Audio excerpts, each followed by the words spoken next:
Master is the youngest trainer in the business. He started with sea lions and worked up to the big stuff. Face to face with the most ferocious of all jungle circus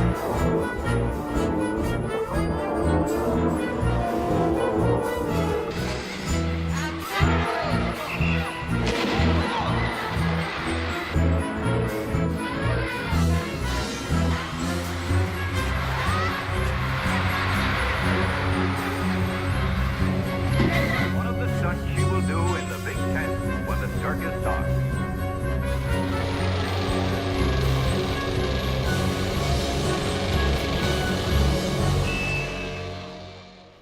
You know, nothing about celebrating the beauty and the majesty of these animals. It's about belittling them, making them subjects of laughter. And this is where circuses are disgusting for animals. It doesn't bring education and intelligence and compassion to our children who go to circus. It actually mocks these animals and makes them figures of fun. And now to the jumbo-sized legal fight over a circus elephant. For more than 30 years, Anna has been the star attraction with Stardust Circus, but her companion died in 1996. And now animal liberationists say she's desperately lonely and pining for a mate. So the circus campaign has been a major campaign that I've been involved with, and it's to do with primates, the big cats, and with elephants. They're the three exotic animals that really suffer the most. So we had a very long-standing situation with Anna, who was an elephant that was left alone after her friend Bambi died in Stardust Circus after a botched veterinary treatment where the elephant wasn't harnessed, Bambi, and so too much tranquilization was given and she fell forward and onto her face and trunk, and they couldn't lift her up and she suffocated to death in front of Anna, who was her companion, sister. So then Anna was left alone for 4 or 5 years. We campaigned vigorously and actually prosecuted Stardust Circus for cruelty to an animal by keeping her alone. Stardust was obviously received a directive from the government to say you either get another elephant to be beside Anna or she has to go. So they got another elephant called Gigi. Well, activists are warning an elephant that crushed to death a circus worker on the state's north coast is a walking time bomb. Investigators believe the attack was deliberate, leading to claims she will kill again. And so after performance, her trainer took a piece of 4x2 and smashed into Gigi. And so then Anna saw him coming towards her and she just knocked him to the ground with her trunk and proceeds to crush his chest. And because she killed him and didn't go on a rampage and get shot, then the government here made an order to Stardust to say you must move these elephants out, and that's the end of performing elephants in your circus.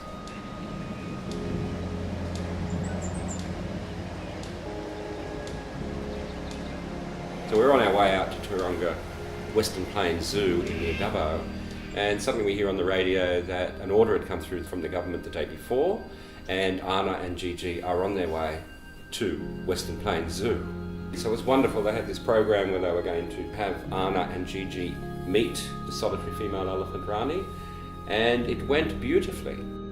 One very interesting observation: within 2 weeks of arriving at that open range zoo with all that space, that crazy stereotypic rocking behaviour that elephants do, it stopped in all of them. So the fact that they stopped is direct proof that these animals in captivity are suffering ongoing torture and torment by that very captivity.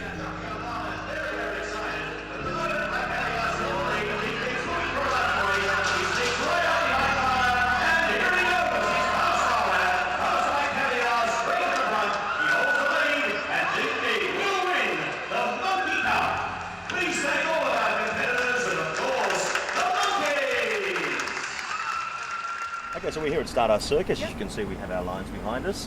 The lions you can see behind me are now 22 generations born and bred right here in Australia, which is something we're very proud of. The circus has an extremely successful breeding program at our breeding facility here in Sydney. I'm Philip Hall. I'm the Youth Engagement Coordinator for Animal Liberation New South Wales. What we want to achieve today is basically, when we do our circus campaigns, we have 3 real objectives. One is on the site to raise awareness of the issues surrounding circuses and maybe help educate people that are going into the circus, make them think about the issues. Secondly is the local council area. We always appeal to them during our campaign to get them to reconsider allowing circuses on their land. And thirdly is we try and attract local media as well. Yeah, mate, I like animals in the circus. I mean, we're not talking about banning animals in zoos, so why can't exotic animals be in the circus? Yeah, see, for me, I appreciate what these guys are doing with their circus. It's a family business. It's been around for a long time, but I just feel as though we've grown up as a country and we now know animals a bit better than we did before. We're talking about lions here that have wild instincts. They have physical needs. They have emotional needs. They're not met in that sort of confined situation, no matter how much you move them around, no matter how much environmental stimulation you provide them with. They need to be wild animals, and in this situation, they're just not doing that. When people say wild animals, which I hate that expression, they're not wild animals. A wild animal is a wild animal you'd go and catch in the wild that is wild. You know, these are 22 generations, so they're not a wild animal. So many councils around New South Wales, around other parts of Australia, have said no to circuses on public land and banned those in council areas. The ACT over 20 years ago did a complete ban on animal circuses. We're seeing positive changes around the world, and it's really time for New South Wales, for Australia to catch up with that. We have always invited those protesters to come in here and have a look for themselves.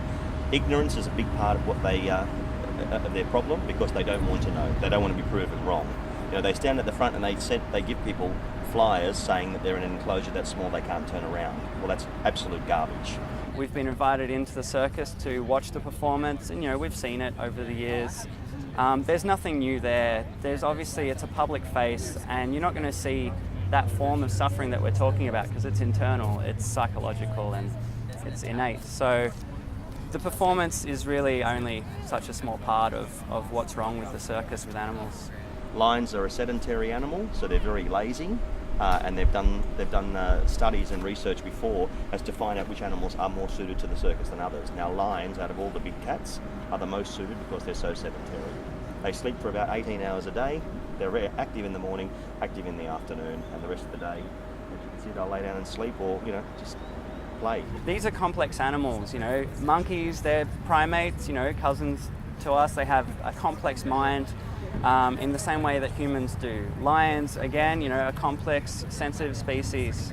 And when you take sophisticated animals like this and you place them in this environment with little to no stimulation, they start to pace back and forth. And that's just such a clear indication that their psychology is just fraught.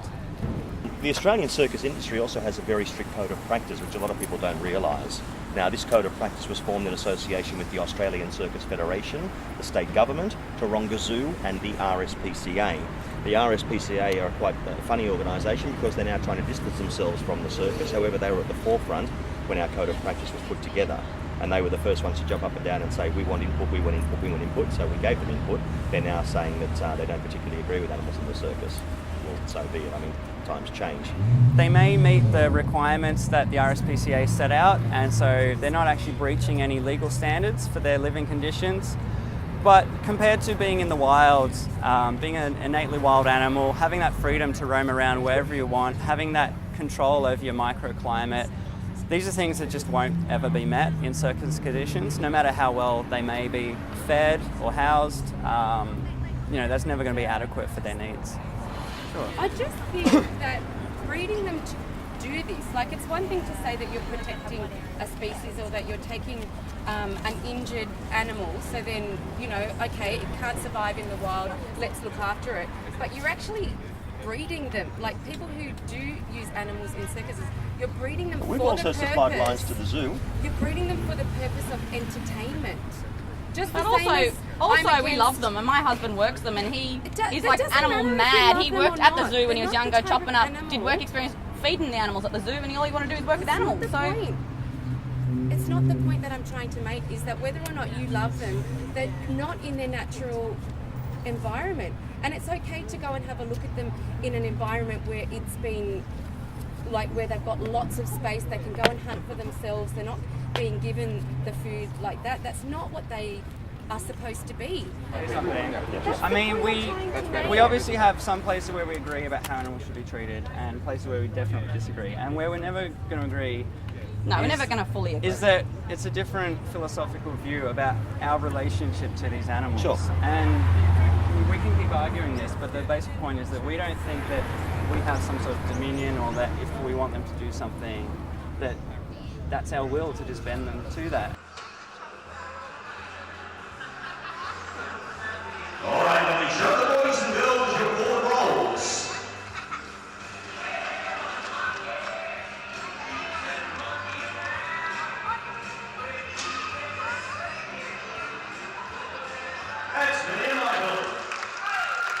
There was a sense of empathy, of unknowing what their life would be like. When the gentleman came on and started talking about the fact they get looked at by RSPCA and that kind of things, that kind of reassured me that it sounds like they get looked after. But there was a point in time where I was a little bit, it's always in the back of your mind because we hear about things. I think the biggest message here is really just that it's time to rethink our relationship with animals. In the past, it may be true that you've gone and watched an animal show and enjoyed that, but that's how you feel about it, and you haven't taken into account how that animal feels about it. And when we're talking about any animal issue, particularly in entertainment, those performers, they haven't had a say in their presence there, their life in captivity. And the biggest message is really just to start thinking outside of your entertainment and start thinking about, other considerations. Think about the animal's life and decide if that's worth it, for the money that you spend.